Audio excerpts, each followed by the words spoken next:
ನೀನು ಬಚ್ಚ ನಿಮ್ಮಪ್ಪನ ಶ್ರಮದಿಂದ ಅಧ್ಯಕ್ಷ ಆಗಿದ್ದೀಯಾ ಎಂದು ಬಿಜೆಪಿ ರಾಜ್ಯಾಧ್ಯಕ್ಷ ಬಿವೈ ವಿಜೇಂದ್ರ ವಿರುದ್ಧ ಈಶ್ವರಪ್ಪ ಗರಂ ಆಗಿ ಉತ್ತರಿಸಿದ್ದಾರೆ. ಶಿವಮೊಗ್ಗದಲ್ಲಿ ಮಾತನಾಡಿದ ಅವರು ತಮ್ಮ ವಿರುದ್ಧದ ಹೇಳಿಕೆಗೆ ತಿರುಗೇಟು ಕೊಟ್ಟಿದ್ದಾರೆ.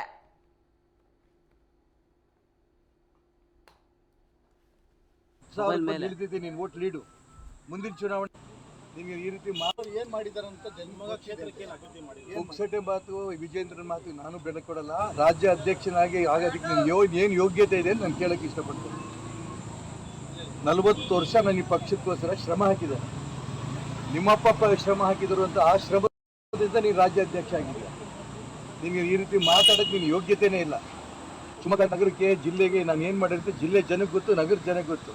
ಶಿವಮೊಗ್ಗ ನಗರ ಜನರೂ ನಿಂಗೆ ಗೊತ್ತಿಲ್ಲ. ಶಿಕಾರಿಪುರದಲ್ಲಿ 60,000 ಇದ್ದಿದ್ದು 10,000 ನಿಲ್ತಿದ್ದೀನಿ ನೀನು ಓಟ್ ಲೀಡು. ಮುಂದಿನ ಚುನಾವಣೆ ಗೊತ್ತಾಗುತ್ತೆ ಏನು ಅಂತ. ತಿಣಕಿ 10,000 ಎಷ್ಟು ಕೋಟಿ ಖರ್ಚು ಮಾಡಿಯೋ ನನಗೆ ಗೊತ್ತಿಲ್ಲ. ಹಂಗಾಗಿ ಹಗುರವಾಗಿ ಮಾತಾಡಿದ್ರೆ ಈಗ ಬೇರೆ ಭಾಷೆಯಲ್ಲಿ ಮತ್ತು ಉತ್ತರ ಕೊಡಬೇಕಾಗುತ್ತೆ ಅಂತ ಎಚ್ಚರಿಕೆ ಕೊಡೋಕ್ಕೆ ಇಷ್ಟಪಡ್ತೇನೆ. ಇನ್ನು ಬಚ್ಚ ನೀನು ಆಯ್ತಾ, ನಿಮ್ಮಪ್ಪನ ಶ್ರಮದಿಂದ ನೀನು ಇವತ್ತು ರಾಜ್ಯ ಅಧ್ಯಕ್ಷ ಆಗಿದೆಯಾ. ಇದು ನೆನ್ಪಿಟ್ಕೊಂಡು 40 ವರ್ಷ ನಾನು ತಪಸ್ಸು ಮಾಡಿದ್ದೀನಿ ಈ ಪಕ್ಷಕ್ಕೋಸ್ಕರ.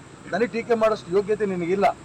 ರಾಜ್ಯ ಅಧ್ಯಕ್ಷ ಆಗಿ ಅಲ್ವಾಗ 6 ತಿಂಗಳು ಒತ್ತಡ ಕೊಟ್ಟು ಮೇಲ್ನೋರು ಒತ್ತಡ ಕೊಟ್ಟು ರಾಜ್ಯಾಧ್ಯಕ್ಷರಾಗ್ಬಿಟ್ರೆ ನೀನು ಬಾಯಿ ಬಂದ ಮಾತಾಡೋಕ್ಕೆ ಅವಕಾಶ ಕೊಟ್ಟಿದ್ದೀನಿ ಅಂತ ಅನ್ಕೊಂಡಿದ್ಯಾ. ಹುಷಾರನ್ನಂತ ಮಾತೀಸ್ ಅಂತ ಹೇಳಕ್ಕೆ ಇಷ್ಟಪಡ್ತೇನೆ.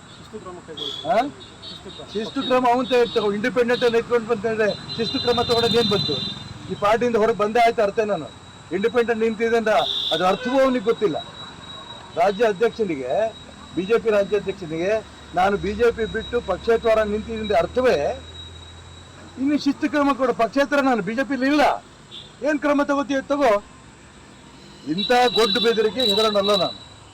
ಅದಕ್ಕೋಸ್ಕರ ನಾನು ಹೇಳಕ್ಕೆ ಇಷ್ಟಪಡ್ತೇನೆ. ಇವತ್ತು ನನ್ನ ಉದ್ದೇಶ ಏನಿದೆ, ನರೇಂದ್ರ ಮೋದಿಯವರ ಉದ್ದೇಶ ಅಲ್ಲಿ ಕುಟುಂಬ ರಾಜಕಾರಣ ಕೇಂದ್ರದಲ್ಲಿ ಸೋನಿಯಾ ಗಾಂಧಿ ರಾಹುಲ್ ಗಾಂಧಿ ಇದೆ, ಅದ್ರ ವಿರುದ್ಧವಾಗಿ ನಾನು ಪ್ರಯತ್ನ ಮಾಡ್ತೀನಿ ಅಂತ ಮೋದಿ ಹೇಳ್ತಿರ್ಬೇಕಾದ್ರೆ ಇಲ್ಲಿ ಅಪ್ಪ ಮಕ್ಕಳಿಂದ ಈ ಪಕ್ಷವನ್ನು ಹೊರಗೆ ತರೋದಕ್ಕೋಸ್ಕರ ನಾನು ಮಾಡ್ತಿರೋ ಪ್ರಯತ್ನ. ನೀನೇ ರಾಜೀನಾಮೆ ಕೊಡಬೇಕು ಅಧ್ಯಕ್ಷ ಸ್ಥಾನಕ್ಕೆ. ನೀನು, ನಿಮ್ಮ ಅಣ್ಣ MP, ನಿಮ್ಮ ಅಪ್ಪ ಕೇಂದ್ರ ಚುನಾವಣಾ ಸಮಿತಿ ಸದಸ್ಯ, ಇನ್ಯಾರು ಉಳಿದಿರ ಎಲ್ಲರೂ ಮಾಡ್ಕೊಂಬಿಡಿ. ನಿಮ್ಮ ಕುಟುಂಬಕ್ಕೋಸ್ಕರ ಇರುತ್ತಾರೆ ಬಿಜೆಪಿ. 1000 ಜನ, ಲಕ್ಷಾಂತರ ಜನ ರಕ್ತವನ್ನ ಬೆವರು ರೂಪದಲ್ಲಿ ಸುರಿಸಿ ಪಾರ್ಟಿ ಕಟ್ಟಿದ್ದಾರೆ. ನಿನ್ನ ಕೊಡುಗೆ ಏನು?